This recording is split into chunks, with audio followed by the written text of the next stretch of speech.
but he's having one of his best years, right? He's definitely not falling off like, you might expect with drivers later in their careers. And I think that's a good mix of kind of experience on both sides and not getting ourselves in trouble and doing what we know we need to do.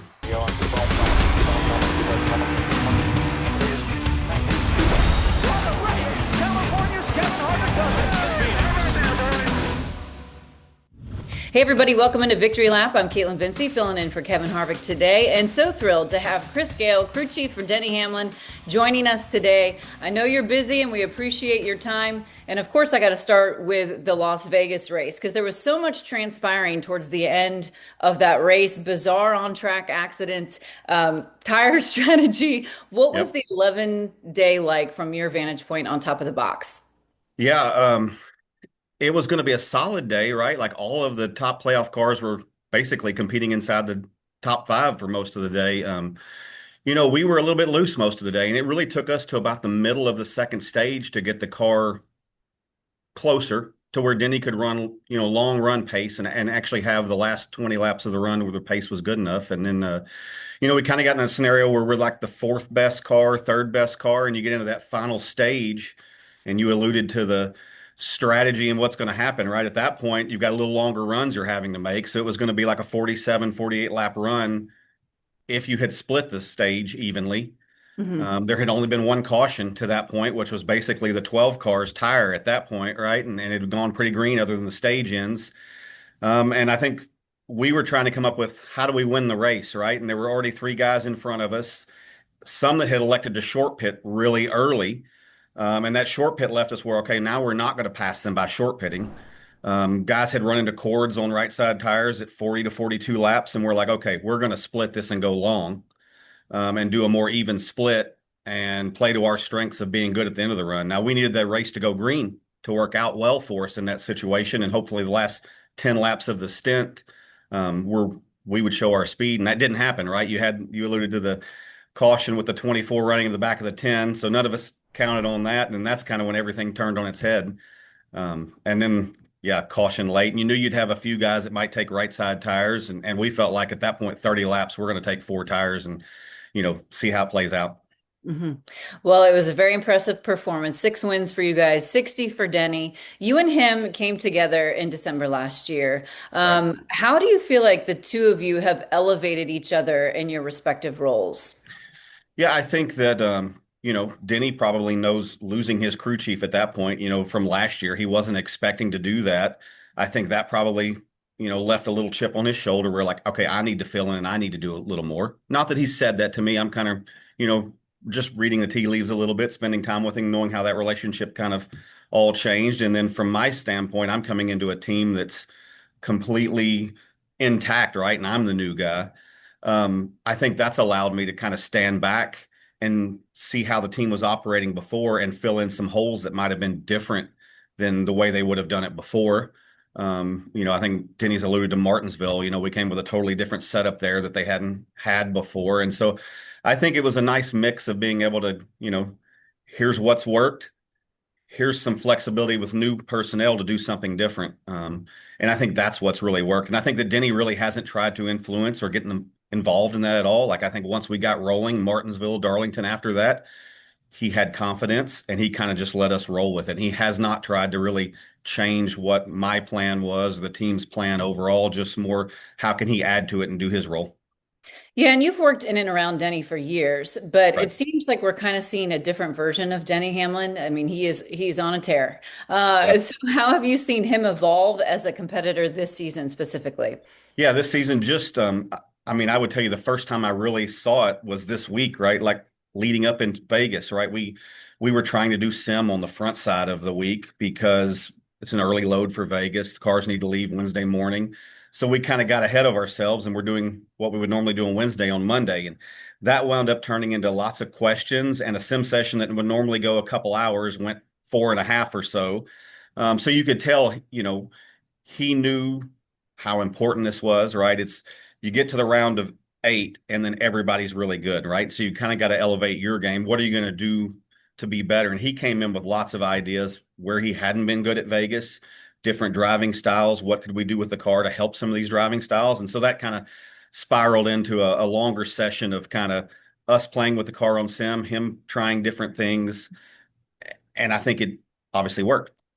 He puts in the work, and so too do you. You've been in this business a long time. I think about your career in the Xfinity Series and when you were out in Colorado at Furniture Row Racing, and now you're experiencing, a career-defining season in a lot of ways. You've already made it to the championship four. How rewarding has this season been for you personally?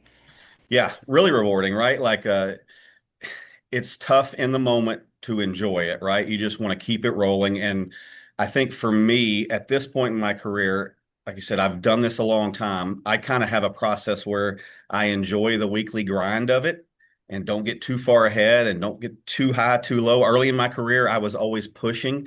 You're trying to get there, and what you wind up doing, in my experience, is you push a little too hard and get yourself in positions that you can't get out of or problems.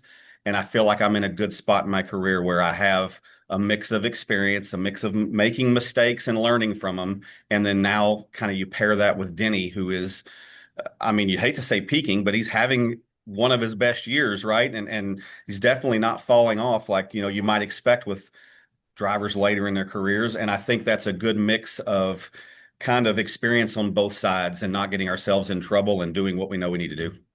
You guys have definitely evolved into one of the strongest driver crew chief pairings this season, no question. So now you know you're going to Phoenix. How advantageous are these extra weeks to prepare for Phoenix?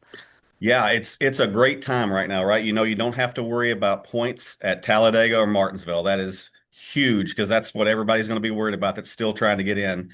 And then yeah, it allows you maybe not like when we had the old car and we were building cars ourselves and you would start this process really early and it allowed you to put lots of mechanics on it and people, it's kind of different now, but it does allow us to start our weekly process of simulation, looking at tires. There's a new tire going to Phoenix in the fall. We can get ahead on all that kind of stuff. We can, cut stuff back from Talladega and Martinsville that there's no gain for us at either place, right? Like there's no more points we can gain. There's nothing that can help us at Phoenix. So we'll definitely shift resources and get us far ahead on that. So at least we're going to be as well prepared as we possibly can be for Phoenix. And you mentioned Talladega. You guys are the only team that gets to go in there unbothered for the weekend. Yes. Yes, that So, is that is a talk about a stress relief for this coming weekend for sure. so what is the agenda then for the 11 team as it pertains to Alabama race? I mean, I think it's just go in and have a clean weekend. If we can help push our teammates, we do have two Joe Gibbs teammates that are still need to get points and get in. So I think it's just how can we help those guys and help Joe Gibbs Racing as a whole if we can't help ourselves.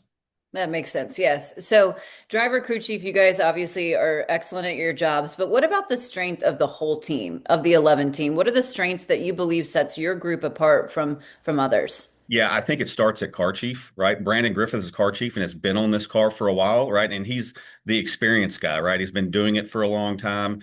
He's got a group of young mechanics around him that he's been leading for a while. And I think he does a great job of mixing that experience and having those young guys step up and allowing them to step up and feel like they're a part of the team. And then the engineering core, right? Ryan Bowers has been on this team for, gosh, I don't know, 7, 8 years, even, before Gabehart came over and was a part of this team. And then that's kind of paired with a younger engineer, Chris Minogue, whose only first year was last year with this team. So it's kind of a nice mix of experience and youth, and kind of blending all that. And they've worked together for a while, right? To where when you come into a lot of teams, I told you I was the one guy that changed this year. A lot of times that never happens. You come into a team and there's so many changes with the team when the crew chief changes that all the processes change, everything starts over, and it kind of fits that personnel. In this case, that really didn't happen. So there was a good process to the weekly flow of whether it's preparing the car, whether it's meetings and engineering staff that was very similar feel, and more me adapting to it than those guys having to adapt to me. It's a very solid group for sure, top to bottom. So Kevin Harvick always gives marks for the burnouts. He gave high marks to Denny Hamlin on his burnouts. Did you know he was going to do the two of those? The I two. didn't. The second one, I was walking in front of him, and when he started the burnout, I'm like, okay, I better get out of the way here. I'm going to get run over on the second one for sure. That was pretty cool to see, like it's concrete into there, and to see the burnout strips leading into it. I don't know if he's going to get in trouble. I would doubt it, but like that was the first somebody asked was like, is he going to get in trouble? I'm like, probably not. The fans are loving this. They were definitely loving it. Big crowd reception. Well, I appreciate your time so much. It's been really awesome to see what you and Denny and the team have achieved this year. Best of luck in Talladega and the rest of the way, especially in Phoenix. Thank you. Thanks, Caitlin. Appreciate it.